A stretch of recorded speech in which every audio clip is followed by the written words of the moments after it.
Unitarian Church of Salt Lake City.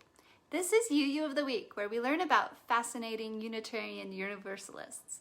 Today, we're going to learn about Frances Ellen Watkins Harper. She was an African-American writer, lecturer, and political activist who fought against slavery, promoted civil rights, and fought for women's suffrage. Frances Watkins was born in 1825 in Baltimore, Maryland. Her parents died shortly after she was born, so she was raised by her uncle. She was born free in the North and had the rare privilege of going to school because her uncle ran a quality school for African American children. Unfortunately, after a few years, she had to stop going to school and got a job as a domestic servant. But the house where she worked had a library full of books, which she was allowed to read, so she could continue her own education. She even began to write.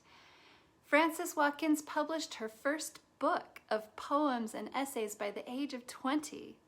Frances continued writing and even became a speaker who traveled across the country speaking out against slavery.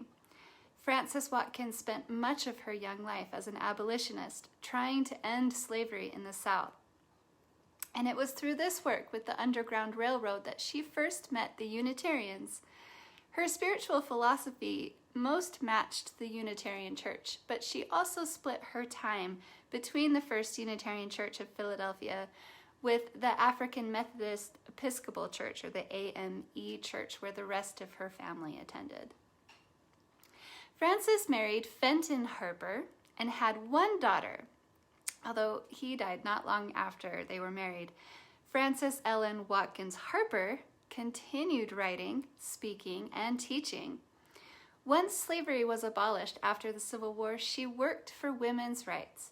She worked closely with fellow Unitarians Susan B. Anthony and Elizabeth Cady Stanton to secure the right to vote for all women.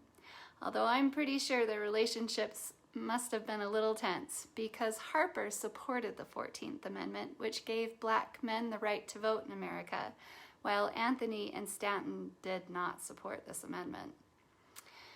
Frances wrote so many articles and opinion pieces against slavery and lynching, and also in support of women's suffrage, that she has been called the mother of African American journalism.